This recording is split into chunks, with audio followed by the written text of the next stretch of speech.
Hey, and welcome to Tawana Talks. Thank you for tuning in and listening. Have you ever watched a movie where it's like a scene and um, the best way I can put it is like, let's say it's a male and a female or a boy and a girl who grew up together in the same neighborhood and they became really, really good friends, but they had a platonic interest in one another. So they were just really friends, like brothers and sisters, but so they did lots of things together. And they just really hung out. Now they grow up and say they start to live adult lives or older teenage lives, young adult lives. And the guy starts dating and is interested in a girl, and they become kind of serious, and she becomes the girl that the guy is dating becomes jealous of the friendship from the childhood friend, and she basically gives an ultimatum and says, and I feel like I'm just writing a story, but these stories happen, like they're general plots of stories, and I'm going somewhere with it, so stick with me for a second. But the girl becomes jealous of the girlfriend becomes jealous of the childhood friend, and she basically gives an ultimatum and says, like, you gotta let that friendship go, or we're over, like there's got to be more going on with that relationship or whatever. And the guy's like, no, no. But ultimately he decides that he wants to continue his relationship with his girlfriend. So he decides to, cut things off with his childhood friend. And in the midst of that, he, goes to the childhood friend and says, like, hey, my girlfriend has a real big problem with our relationship. So I'm going to need to, distance myself or not be as close, because the childhood friend is very supportive, excuse me, and a really good friend. She understands, and so she's like, you know what, that's good, I'm happy for you. And they close it off by ending with a hug. Cut scene, pan camera to the girlfriend steps in and she sees the hug. Childhood friends don't see the girlfriend, but the girlfriend see them. And then the movie begins. I hate these kind of movies for the simple fact of the entire premise of the movie is based on what the girlfriend, thinks because of what she saw. Just that portion. She did not see 30 seconds before. She just saw that, and now she's operating under that perception, or what she saw, because your perception is your reality, and that's what she saw, and no one can tell her otherwise because of what she saw. Oh my goodness, that burns me up. And then it brings me to a particular story in my life that is like the exact idea of this, minus the girlfriend, boyfriend, and childhood friend, but add new characters, me and my son. And so, but this is real life.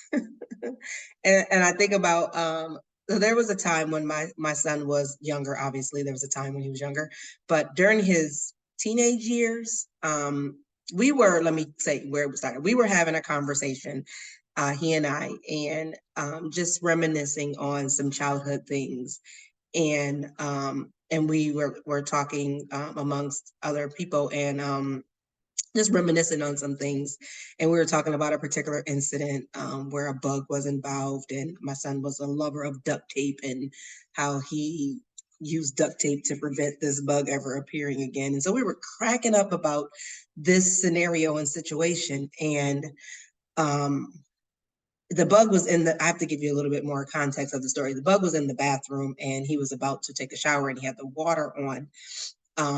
And he ran out of the bathroom, and the water was still running. And I'm like, you need to go turn that water off. He's like, no, I can't. It's a bug in there. And I'm like, no. Now, he was younger, so that isn't a man like this, but he was younger. But he's like, no, I can't. It's a bug in there. And to his defense, I probably would have been the same way, because if you had listened to a previous podcast, I had explained that I'm afraid of bugs and rodents. And so I was like, but in that instance, I was operating not under fear, I was operating under necessity, because as the water is going, I'm thinking, cha-ching, cha-ching, cha-ching, the bill is also going up as the water is coming down. And so I'm like, you need to get in there and turn that water off. And he's like, I can't. And I'm thinking, because in my mind, I'm knowing the issue that I'm dealing with the water, which was our water bill shot up sky high, and I could not figure out why it went up. And so I was doing all of the things that I was looking up to do, turning the water off from the toilets, adding extra larger jugs to the water basin behind the toilet to use less water. Like, I just could not figure it out. I had people come and check the pipes, which meant they had to cut into the drywall to check the pipes. And so I was just at my last resort while I'm figuring it out, because in my mind, I'm thinking, while I'm at work, I cannot have this water problem while no one's here. So I need to figure this out. So essentially what I did was I turned the water off from the street. So therefore no water was flowing into the house while we were away at school and work. And so until I was able to tackle the problem. So going back to the situation, that's where my mind was thinking about the fact that we have this water issue. He's like, no, there's a bug. So overall, we handled the situation. But now fast forward to this day, present and age, as we're laughing about this situation with the bug and the duct tape, the water situation comes up, and I'm like, yeah, I just needed him to turn the water off.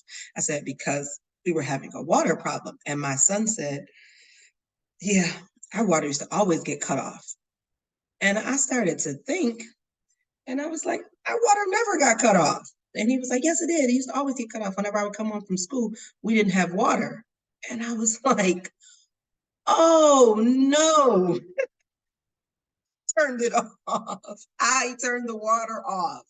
But he did not see that 30-second clip, if you will, of me struggling with trying to figure out what the water situation was and me turning it off. So he went 10 years, 9 or 10 years, thinking that we struggled to pay the bill and and keep water a necessity in the house. And so that makes me think, how has that perception generated his operations of life through that time? How has he made decisions in life as an adulthood thinking that that was a reality, right? And as as we're raising our children, oftentimes we're moving and shaking, if you will, in ways that we think, because they're there, they see and they understand, but they perceive the way that they perceive. Their perception is their reality. And if it's not laid out to them, or we're not discussing to them exactly what's happening, they're going to develop an understanding of what's happening based on what they perceive and based on what they observe. It had never dawned on me, as I think back, to let him know, hey, the water's going to be off when you come home from school, so this is what you do to turn it back on. I did not think about that. I was so hyper focused on the water bill being high and I had to do something about that, that I didn't even think that there is a possibility, not even a possibility, it was the truth, that my son would be home before me and would need water. And then when I would just come home, I would just go to the street, turn it back on, and all was well. And he was probably thinking, like, pay the bill. Like, that was crazy to me. But again, if that conversation had never come up, that was totally unrelated, he would have never had the full picture, and I would have never had the full picture. So there were two sides to the story, and once we put it together, we got the full picture. And so it got me to thinking, is there's a lot to that in life when we are life and when we're doing life is thinking about how people may be reacting to you in situations because it's based on their perception, it's based on their experience. um, how much of their life, how much of your life, how much of what you doing are others paying attention to, and then developing an understanding. How communicative are we being as individuals, building relationships with other people, platonic or um, romantic or parent to child type relationships? Are how communicative are we being in building those relationships? How intentional are we being with communicating as we build those relationships? Now, granted, as a parent, me doing the things that I need to do, um, there's some things that we just miss, like, hey, the water's going to be off. I have a water issue problem. Like some things as a parent, we think that are over and beyond our child's head. Now, he was 15 at the time. And so thinking back, I probably should have had a conversation and said, hey, this is what's going on. Because again, remember I mentioned someone had to cut into the drywall, excuse me, to look at the pipe. And in his mind, he thought those were holes in the wall as if our house was falling apart. And I'm thinking, clearly you saw somebody come by here and was working on it. But no, he was not paying attention to that because it was not in his forefront of his mind or his um, concern. Uh, but thinking back, I should have and could have had a conversation to let him know what was going on and why it was ultra important to be mindful and conservative of water during that time. But you ever heard the phrase stress makes you stupid? And that's what it is. Like sometimes as parents, and just not even as parents, as people, when we are under a tremendous amount of stress or we are and we're doing things, our cortisol levels shoot up, and it makes it very difficult to make rational decisions about other things. So we are focused on the problem, and that's all we see, and that we're not able to see outside, or our peripheral thoughts or our peripheral vision is not there because we are so zoomed in and focused on the issue at hand. And so that made me think about when having conversations for when having conversations, I know that I give more of the story than I need to, or I give not even more of a story than I need to. I just give a lot of context. But it wasn't always like that. Um, for the most part. I mean, I think even as a young girl, I was a talker and gave a lot of information.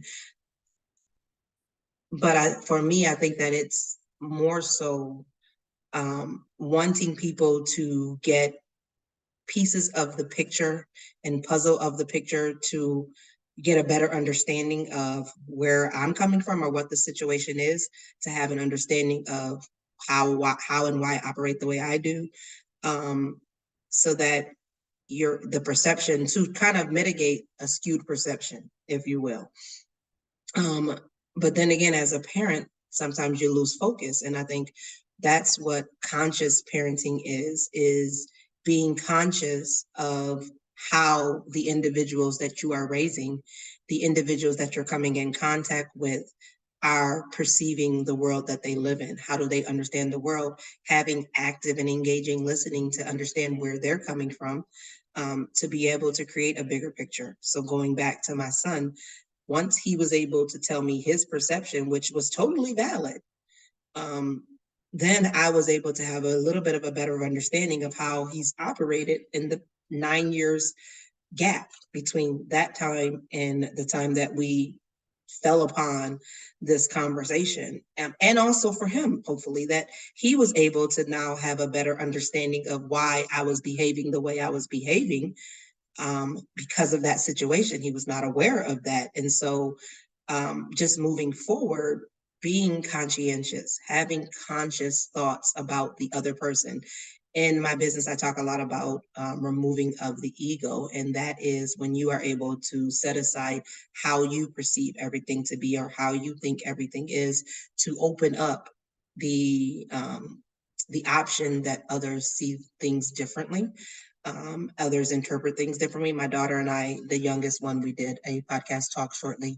And one of the initial podcasts, the very first ones, was I have smart ideas too. And in that conversation, leading up to that recording, that came from a conversation where she was able to show me that my way wasn't the only way, that she sees the world differently, and so she's able to do things and accomplish the same goal that I'm looking to accomplish differently because of her experience and the way that she perceives the world. And that's powerful when we're thinking about building relationships, how we're able to remove our ego so that we can allow others to show up and show who they are. And that really does build authentic relationships, because then you can come as you are, not with an agenda, being able to explain how you see things, being able to explain why you made decisions that you made. But then it opens the door for others to give you their point of view. I said this before, that we are the only people that see through the eyes that we have. No one else has ever experienced sight through our eyes. It's just us. And so just because we see things a certain way does not make that the end all, that be's all, the truth and nothing but the truth. Others see the world too, and they see the world in the way that they see it. So therefore, we have to put those things together to develop an understanding and develop what the truth is for that situation between the individuals who are communicating it. So that's bringing all of those pieces in into the puzzle. And so I just think that having that experience was really earth shaking for me, especially since those type of scenes and experience for movie plots or book plots are ones that I just am like, I am changing the channel. I am done. And people would be like, you don't want to know the end? No, absolutely not, because I don't like the middle, because it's going to frustrate me. But yeah, again, that's not what happened, is what I was like, oh my goodness. But in his mind, that is exactly what happened, until he got pieces that he didn't know he was missing from the story. And way that he did things, he's probably thinking to me, that's not what happened, until he got pieces that was missing, that he didn't know was missing from the story. So I leave you with this. Until you have the majority of the pieces from the individuals who are included or partake in a certain situation, then you can't know what happened. And then also in building relationships, friendships, raising children, building a business, working at an organization, it's important to get all the pieces. And that means that allow others to give their perception. And it's important for me, to be more conscientious and intentional in communicating, so that you can come to a level of understanding, a level of agreement. You can build greater and stronger, be innovative, because we have so much at the table, so many individuals at the table, if you will. And when I say that, I mean, like, this day and age where we live in now, in 2023, this is the first time we've ever had all of the generations working in one place and at the same time, or working in the workforce at the same time. So you have your current generation and working, and your baby boomers all in one spot. And everyone has different levels of perception because of their experiences through life, through situations, and being able to bring those things to the table gives it a broader perspective. And that's how we get innovative. And that's how we start to develop new things. I just think about, like, the first person who thought of the idea of a plane. was probably like, hey, we can get in this metal box and get from here across the world. And somebody was like, that's a dumb idea. But look at somebody, the first person that said, it's going to be a device that we're going to have and we're going to be able to see what's happening across the world. It's like, that don't even make sense. We're going to be able to pick it up and talk to someone in another country. It's like, yeah, right. But I'm sure that they brought the meetings of the minds and they allowed others to see, to communicate what they see, being really intentional and conscious about the fact that others have good ideas too. Thanks for listening.